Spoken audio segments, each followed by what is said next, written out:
Aquí en el capítulo 6 de San Mateo hay muchas cosas muy importantes que menciona así de pasadita. En primer lugar, ahí se presentan varias prácticas, varios elementos necesarios en la vida cristiana y que estaban activos en la iglesia primitiva. En primer lugar, encontramos ahí en el versículo primero, dice 6:1, guardaos de hacer vuestra justicia delante de los hombres. Ese es un elemento muy importante que practicaba la iglesia primitiva, que hubiera justicia, lo recto, lo legal, no lo chueco, que hubiera justicia tanto para el prójimo como para él mismo. Era un elemento que practicaba la iglesia primitiva y que el Señor nos dejó muy claro. Practica la justicia, practica lo recto, practica lo importante. La justicia era algo que tenía que practicarse en la iglesia primitiva. Otro elemento también importante en la iglesia primitiva, ahí en el capítulo 2, en el versículo 2, cuando pues des limosna, no hagas tocar la trompeta delante de ti. Otra de las prácticas de la iglesia primitiva era dar ellos le llaman limosna, eran las ofrendas, eran lo que tenían que darle al Señor. La limosna no era lo que sobraba. Lo que daba la iglesia primitiva era lo primero según la ley. Tenían que obedecer y dar lo primero al Señor. Por eso el Señor criticó mucho a los fariseos, porque ellos daban de lo que les sobraba. Y una pobre mujer viuda que no tenía más que una moneda o 2 monedas, fue y depositó todo lo que tenía. ¿Y qué le dijo el Señor? Tú de lo que te sobra has dado. Pero esta mujer dio todo lo que tenía. Y ella tiene el galardón en el cielo porque lo dio con todo su corazón y dio lo mejor para el Señor. No voy a hablar del demonio porque hay mucho que decir de eso, pero la iglesia primitiva tenía como costumbre, como hábito, cumplir con sus ofrendas, con sus limosnas, delante de la presencia del Señor. Otro elemento más que tenía la iglesia primitiva y que era muy importante era el ayuno. Allá en el versículo 16 de ese mismo libro dice, cuando tú ayunas, no seáis austeros como los hipócritas, porque ellos demudan sus rostros para mostrar a los hombres que ayunan. De cierto digo que ya tienen su recompensa.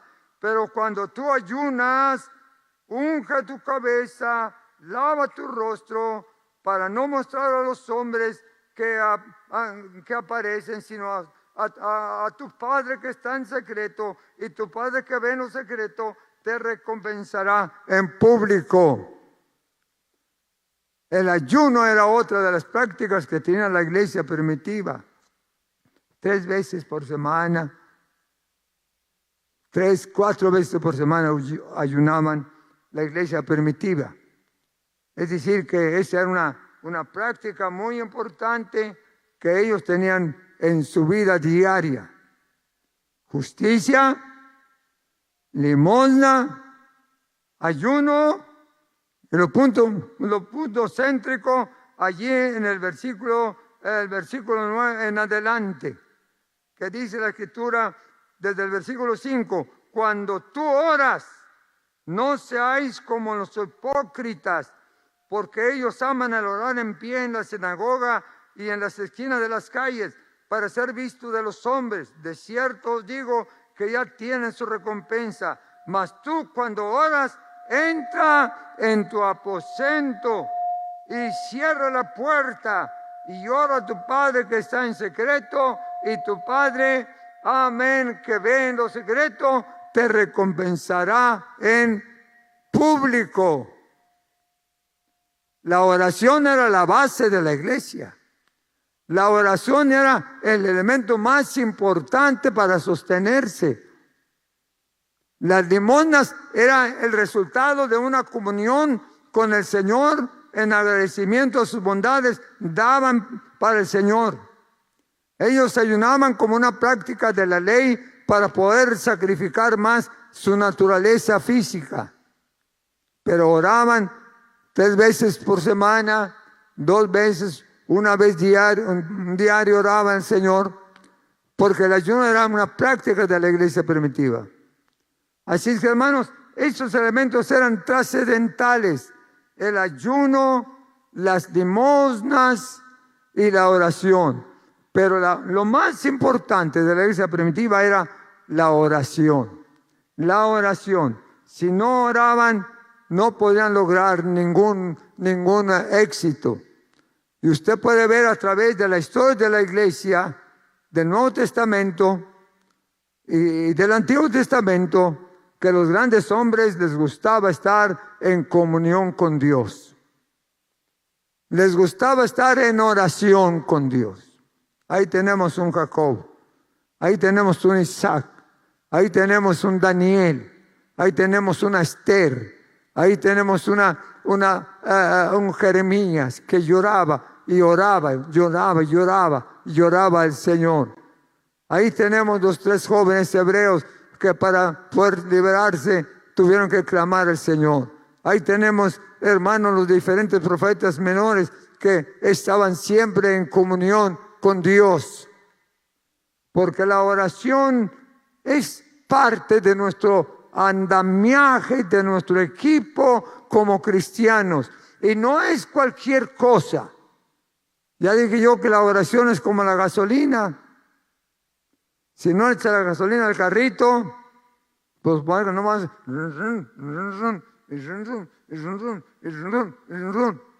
y nunca se mueve. Y los que no van, pues está como el carrito, no arranca y no recibe nada, nada.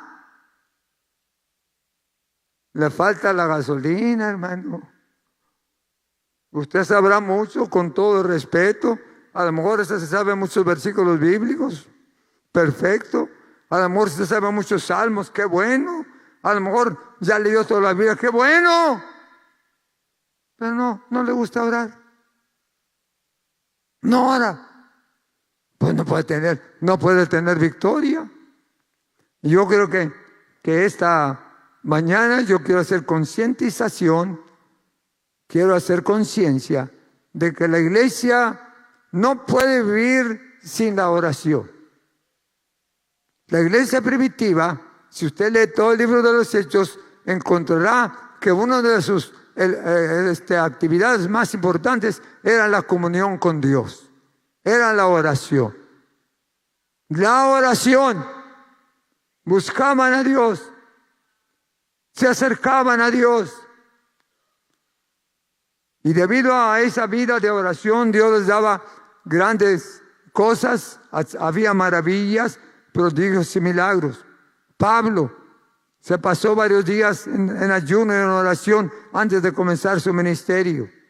Cuando estaba en la cárcel, dice que oraba y cantaba himnos al Señor hasta que el Señor les escuchaba y tenía la respuesta a sus oraciones.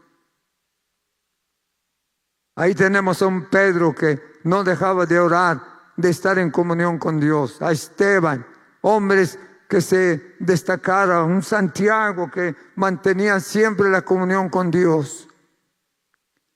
La oración, hermanos, a través de la historia de la iglesia ha sido el elemento que mueve el avance de la obra.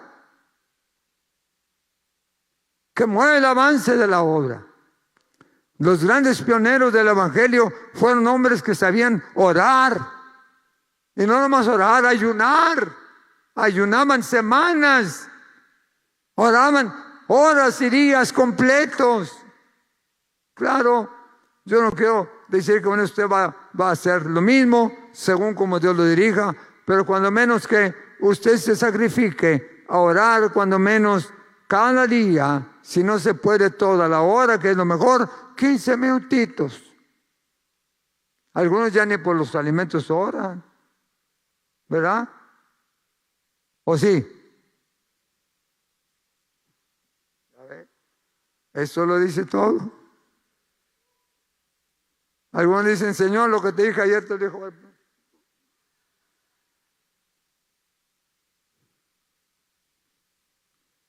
Así no logramos mucho éxito. Quizás usted, ay, pastor, si esto ya lo sabemos. Pues sí, yo no digo que es doctrina nueva. Si esto ya lo sabemos hace mucho tiempo. El asunto es que no nada más lo tenga aquí. Que lo tenga acá, en el corazón. Y que antes de salir usted de su casa diga, yo tengo que orar antes de irme para que me vaya bien. Y en la noche antes de tirarse el clavado, dígale, Señor, yo quiero orar y platicar contigo y darte gracias porque me fue bien en este día. No le cuesta nada. Vamos a habituar, vamos a practicar, vamos a hacerlo. Y cuando usted aprende a orar, hermano, ya automáticamente su espíritu se acomoda a la oración. Cuando usted ya le agarra sabor a la oración, que es hablar con Dios, porque la oración no es otra cosa más que hablar con Dios y dejarle todas nuestras cargas y dejarle todos nuestros problemas, pero más que todo adorarle. Cuando usted se habitúa ya a platicar con Dios, se forma el hábito de la oración al grado que usted donde quiera invoca el nombre del Señor. En la calle, en el carro, en lo privado, en lo público. Yo cada que tengo un asuntito por ahí que tengo que arreglar, siempre me voy orando, Señor, ábreme puertas y quítame los estorbos. Y si me encuentro uno rebelde, tú aplácame antes de que yo llegue. Amén. Amén. Ya cuando digo, sí, Señor, lo que podemos hacer, ¿qué se le ofrece? ¿Qué se le ofrece? Porque Dios es bueno, hermano. Dios dice, pídeme y yo te daré. Búscame y me hallarás, porque todo lo que pides te será hecho, y lo que me buscas lo hallarás. Si tú aprendes a practicar la comunión con Dios, vas a tener victoria. Vas a tener éxito. No es una imposición la oración. No es que el pastor quiera a fuerza tenerlos hincados, o que el pastor tenga siempre todo el día que ustedes estén orando. No. Solamente quiero hacerte ver lo importante que es la comunión con Dios, lo importante que es la oración en la vida del cristiano, la necesidad de orar. La necesidad de orar en tu vida cristiana, en tu hogar. ¿Por qué tus hijos no se convierten? ¿Por qué tu esposo o tu esposa no se convierten si es que no se han convertido? Pues nadie ora por ellos. Nadie. Necesitamos practicar, hacernos el hábito de estar en contacto con Dios. La iglesia no es tan solamente la alabanza, la adoración. La iglesia necesita el alimento espiritual que enciende nuestro corazón delante de Él. Necesitamos la oración. La iglesia primitiva oraba 3 veces al día. Vea usted el libro 4 de los Hechos. Oraban y oraban. Pedro fue a la cárcel, pero mientras que él estaba en la cárcel, la iglesia oraba y oraba hasta que se abrieron las puertas y allá llega Pedro como un fantasma. Porque la iglesia oraba. La oración es la expresión sencilla. La oración es una expresión interna que nos contacta con Dios y que nos proyecta a una necesidad humana que tenemos, porque todo ser humano necesita a Dios. No es una imposición de un rezo. No es que se aprenda un rezo y lo repita como un repetidor. Padre nuestro que estás en el cielo, santificado sea tu nombre, venga a tu reino. Ya acabé de orar, vámonos. No es una repetición así. Es una oración a conciencia. Señor, hay muchas cosas de la oración. La oración tiene elementos muy importantes que usted no puede pasar por alto. En la oración tiene que hacer confesiones. En la oración usted tiene que expresar su gratitud a Dios. En la oración usted tiene que interceder por otros. En la oración usted tiene que darle gracias a Dios por todo. En la oración usted tiene que presentar sus peticiones. En la oración usted tiene que meditar en Él. En la oración usted habla con Dios. En la adoración usted le adora. En la adoración usted le alaba y le bendice en todo momento. Si tú hablas con Dios, las cosas cambiarán. Rápidamente entramos al Padre Nuestro, la oración modelo. Verso 9, vosotros pues oraréis así. Padre nuestro que estás en los cielos, santificado sea tu nombre, vénganos sea tu reino, sea hecha tu voluntad, así como en cielo también en la tierra. No voy a entrar en detalles porque esto se lleva su tiempo, pero mire, comienza la oración. ¿Cómo comienza? Padre nuestro que estás en los cielos. No comienza dejándole usted ahí todos sus problemas. A veces trae tanta carga que se hinca y dice, ay Señor, vine porque estoy muy enferma y ya los médicos me dijeron que no tienen solución, así que sáname. Calmadita. Calmadito. Usted tiene que comenzar la oración con este modelo que está ahí en el Padre Nuestro, del versículo 9 hasta el versículo 14. Cuando dice, Padre Nuestro que estás en los cielos, santificado sea tu nombre. Usted comienza adorando el nombre del Señor. Comienza santificando el nombre del Señor. Comienza agradeciendo la bondad y la misericordia del Señor. Porque Dios es santo. Porque Dios es real. Y porque Dios merece la adoración y la alabanza de su pueblo. Cada vez que oramos, comienza diciendo, te amamos, mi Padre. Santifico tu nombre. Te glorifico tu nombre. Dad al Padre toda gloria. Dad al Hijo todo honor. Y dad al Espíritu Santo toda la alabanza. Porque Él es digno de adoración. Y a veces cuando nos dedicamos o comenzamos a adorarle y a honrarle, se nos olvida toda la oración. Pero Dios ya sabe lo que usted le va a pedir.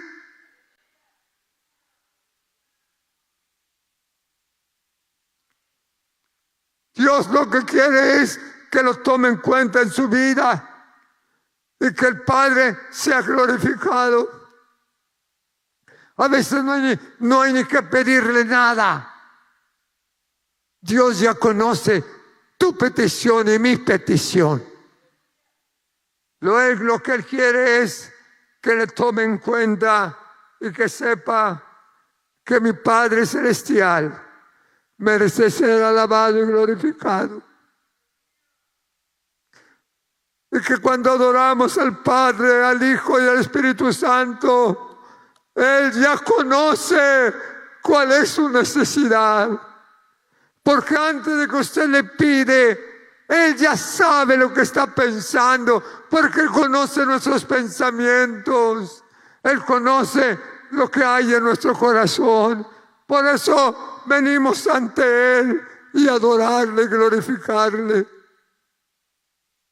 Yo repito mucho una oración de un anciano que venía aquí a la iglesia hace años, que vivía ahí en Juárez.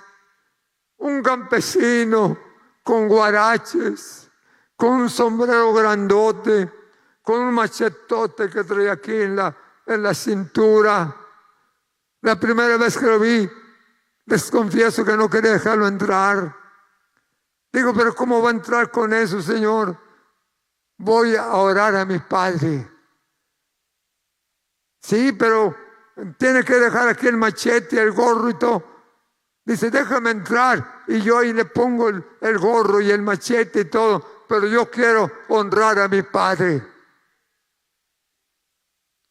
Y recuerdo, hermano, que ese hombre, ese campesino, la primera vez Tuve un poquito de problema para que pasara, pero pasó. Y dejó ahí su sombrero y todo. Y cuando llegó al altar, él solamente se inclinó, puso su cabeza en el piso. Dijo: mi Padre, vengo a decirte que te amo. Vengo a decirte que tú eres el que me has guardado de mis enemigos. Vengo a decirte que mi vida es tuya. Vengo a cantarte, vengo a adorarte. Y aquel anciano comenzó a llorar allí en el altar. Derramaba lágrimas. Y decía: papacito, no te olvides de mí. No te olvides de mí. Duró varias horas orando.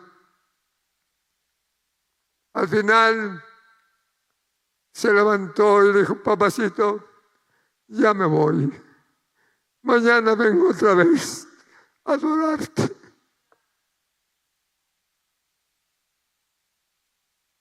Y aquel hombre agarró su machete, su gorro grandote, y se fue hasta cantando al Señor.